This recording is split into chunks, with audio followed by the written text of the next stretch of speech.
안녕하세요. 오종혁 국어선생님입니다.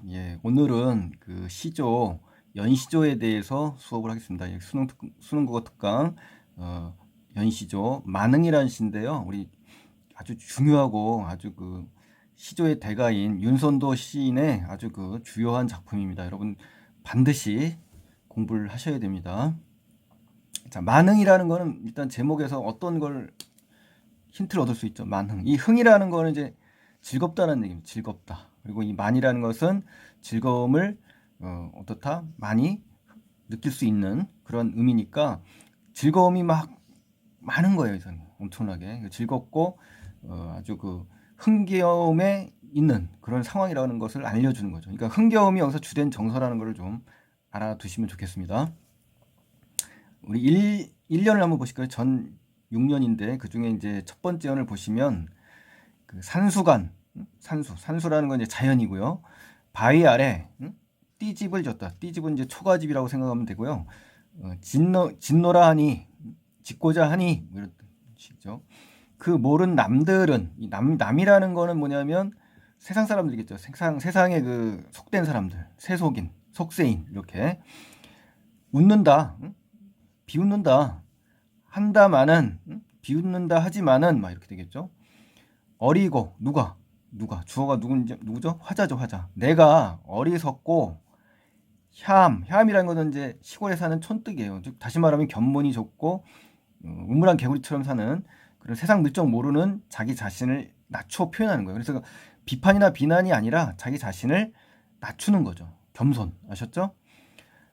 이 나의 그런 생각으로는 나의 뜻에는 나의 분수인가 하노라. 그러니까 이런 것이 자연에서 이제 사는 소박한 삶이 나의 분수다 하면서 안분지족을 지금 노래한 겁니다. 아셨죠?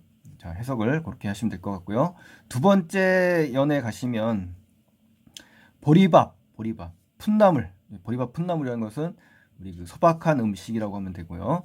알마초, 알맞게 먹은 뒤에 먹고 나서 바위 끝 물가에 실컷 논이 놀아 이렇게 되겠죠. 그러니까 소박한 음식에 또 그 자연 속에서 한가롭게 논이는 그러한 삶의 자세가 잘 드러나 있죠. 이러한 생활상을 통해서 우리 뭘 할 수 있죠?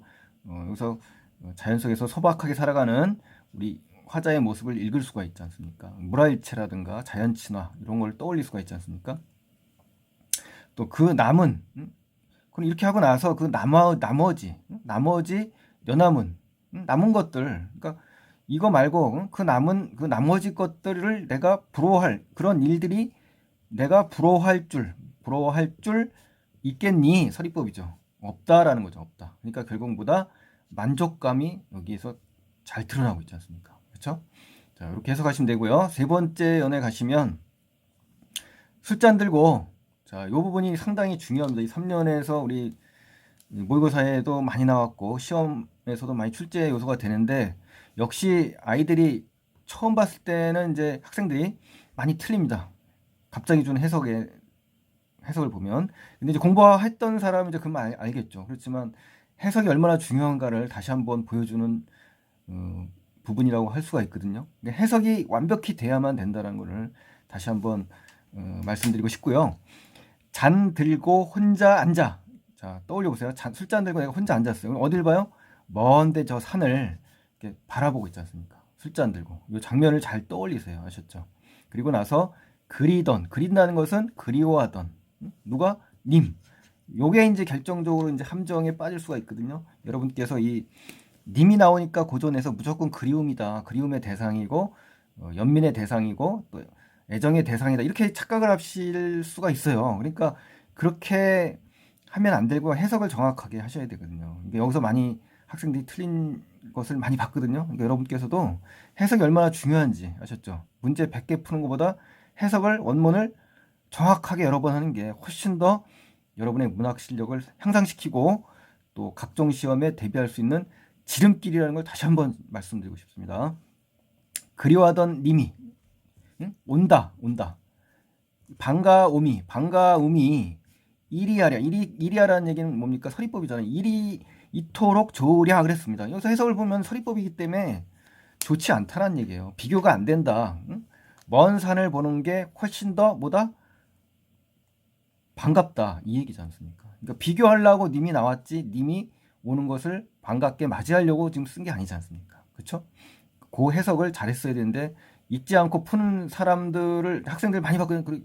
다 틀렸어요, 다 틀렸어요. 그러니까 여러분께서도 이 해석이 얼마나 중요한지 기본 해석이 중요하다고 봐요. 그러니까 여러분께서 제발 이 원본 자체를 갖고 순수하게 이렇게 해석을 해보는 연습 이게 정말 좋다. 그리고 변형이 되더라도 맞출 수 있다. 이걸 다시 한번 말씀드리고 싶어요. 그러니까 여러분께서도 문제를 많이 푸는 것도 좋지만 기본적인 해석을 더 충실히 하고 모르는 단어는 꼼꼼히 검색을 하셔서 꼭 찾아서 자기 걸로 만드세요. 그게 훨씬 더 장기적으로 볼 때 도움이 많이 됩니다. 그러니까 여러분께서 시간을 아낄 수가 있고요. 또 경제적이고 효율적으로 공부할 수 있는 방법을 지금 계속 알려주고 있지 않습니까? 그러니까 그렇게 진정한 공부를 하셔야 합니다. 그러니까 누가 다 정리해 놓은 거 그대로 외우거나 그대로 막 암기하려고 하는 그런 마인드로 공부하시면 정말 재미없어요. 안 늘어요. 아셨죠? 그러니까 해석을 열심히 해보시면 정말 재밌습니다. 그리고 나서 정리본을 보면 다 끄덕여, 고개가 그냥 절로 끄덕여집니다. 그렇게 돼야 돼요. 아셨죠? 말씀도 웃음도 항상 그 시에서는 주어나 목적어 이런 문장 성분이 빠지거든요. 그러니까 여러분께서 반드시 그 성분을 넣는 연습이 가장 중요합니다. 이 고전 시가에서는 아시죠? 누가요? 자연이죠, 자연. 이 산, 여기서 말하는 산. 산이 말씀도 웃음도 아니하여도 님이라고 해석하면 큰일 납니다. 아셨죠? 말씀도 웃음도 아니해도 못내 좋아하노라. 그러니까 좋아한다의 구체적인 대상은 산인 거죠. 산. 즉 자연이죠. 자연. 자연을 비유하는 거니까. 자, 그 다음에 이제 네 번째 오늘 가실까요? 네 번째요. 누구쇼 누군가가 삼공이라고 하는 것은 영의정, 자의정, 우의정 아닙니까? 그러니까 최고의 권력을 가진 그러한 사람들이잖아요. 삼공도got 이거는 뭐니까 삼공보다 비교하는 겁니다. 낫다 하더니 만승이 이만하랴. 만승과 삼공을 뭘 의미하냐면 부귀공명 있죠. 부귀공명이에요. 그러니까 속세의 벼슬 또는 그 속세에 있어서의 어떤 재산 이런 걸 말하는 거거든요. 그러니까 부귀공명이 낮다고 하지만은 이 자연을 즐기는 것만큼 못하다 뭐 이런 얘기를 하는 거죠. 이만하랴 이만큼 좋지 않다 뭐 이런 얘기를 하는 거잖아요. 그렇죠? 비교하는 거죠. 어떻게 보면 이제와 생각해 보니까 이제 와서 생각해 보니까 소부와 허유는 그 중국의 유명한 숨어 사는 선비들이거든요. 그러니까 이 사람들은 나오면 대명사가 뭐다? 자연에 숨어 사는 그러한 선비들이다라고 해석을 하시면 돼요. 그래서 이 소부와 허유가 야같다라는 얘기는 이제 부정적인 의미가 아니라 현명하다. 정말 영리하게 사고를 하고 그렇게 해서 행동을 취했구나. 그걸 얘기하는 거지 않습니까? 아마도 임천한흥이라는 것은 뭡니까? 임천은 그 자연이에요, 자연. 그리고 한흥은 한가롭고 흥겨움에 또 즐거움과 한가로움이 있다는 얘기지 않습니까? 그러니까 제목하고 연결되죠, 이 흥이. 그러니까 이게 바로 뭐다? 이 전체 시에 있어서의 핵심어가 바로 여기 나왔네요. 그렇죠? 제목이 중요하다는 이유가 바로 그거거든요. 여기에 지금 주제가 도출된 겁니다, 여러분. 아셨죠? 그래서 직접적으로 제시했잖아요, 또. 이렇게 자연 속에서 이렇게 한가롭게 지내는 것을 비길 곳이 없다라고 강하게 지금 주장을 하고 있지 않습니까? 그래서 핵심적인 단어 임천한흥을 반드시 기억을 하셔야 될 거예요. 아셨죠? 예, 그렇게 해서 기억을 하시고요. 자, 다섯 번째요. 내 성이 이 성이라는 건 성품이 게으르더니 하늘이 아르셔서 이제 하느님께서 아르셔서 그래서 하늘은 이제 임금이라고 할 수도 있고 임금을 상징할 수도 있고요. 그래서 게으르다는 얘기는 어떤 그 정계에서 조정에서 일할 수 있는 그런 벼슬을 안 줬다는 거겠죠. 안 준 근거가 되겠죠. 뭐 그렇게 생각을 하면서 인간만사라는 건 인간의 모든 일들, 속세에 관한 일들이죠. 아까 삼공과 만승이라고도 할 수도 있지 않습니까? 이런 인간의 모든 것들, 속세의 모든 것들을 하나도 한 일도 아니 맡겨 주셨다. 누가? 하늘이. 그렇죠? 그래서 다만 다토리라는 것은 다툴 사람이 이리는 의존 명사예요. 알았죠? 다툴 사람이 없는 강산 어디예요? 자연. 이 자연을 나에게 지키라고 하셨다. 이렇게 되는 것이죠.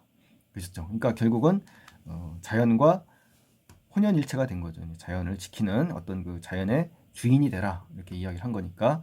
자, 그래서 자연이 핵심어가 되겠죠. 자, 그 다음에 이제 마지막 유견을 보시는데요. 유견은 좀 지금 1, 2, 3, 4, 5연과는 조금, 다른 면이 있어요. 그 측면을 잘 공부하셨다가 시험에 나오면 이제 비교하기가 참 좋거든요. 그러니까 여러분께서 그런 측면을 잘 정리를 하셔야 합니다. 자, 강산이 좋다. 강산. 자연이 좋다. 한들, 강산이 좋다. 한들, 나의 분수로 이걸 얻었겠느냐. 그럼 누굽니까? 나의 분수는 얻을 수 없지만 누구 때문이다? 여기 나오죠. 임금. 나왔죠? 임금의 은혜를 이제 더욱 알 것 같다. 그러니까 결국 임금님의 덕분으로, 임금님의 은혜를 입어서 결국 이러한 자연을 어떻다? 얻었다. 이렇게 되는 거지 않습니까? 바로 앞에서도 강산을 지키라고 하늘이 시켰죠. 그렇죠? 그러니까 그런 걸로 볼 때 이제 고마움을 알겠다. 누구의 고마움을 알겠다? 바로 임금입니다. 임금. 그렇죠? 그러니까 임금을 뭘 의미하냐? 우선 지금 1, 2, 3, 4, 5연은 전부 어때요? 자연에 대해서만 이야기를 했거든요. 근데 지금은 임금이라는 그 대상으로 더 예찬을 하지 않습니까? 그러니까 이 부분에서는 임금은 어떻게 보면 또 속세의 그 모습이라고도 할 수가 있지 않습니까? 우리 인간의 세계니까. 그래서 이쪽 측면으로 지금 뭔가 장면이 바뀌었다라는 생각을 좀 하시고요. 이 부분에서는 이제 자연 속에서 자연을 물론 몰입하고 생활하고 즐깁니다만은 임금이라는 어떤 그 직분, 임금에 대해서 충성을 맹세하는 그런 그 사대부의 어떤 모습이 잘 드러났잖아요. 이런 거를 우리 강호가도라고 하지 않습니까? 강호가도라는 그 어휘를 좀 알아두시고요. 이렇게 그 자연 속에서도 임금을 떠올리고 임금에 대한 충성과 지조를 생각하는 뭐 이런 측면이 바로 강호가도지 않습니까? 그래서 이런 장면이 있다라는 걸 잘 비교하시고요.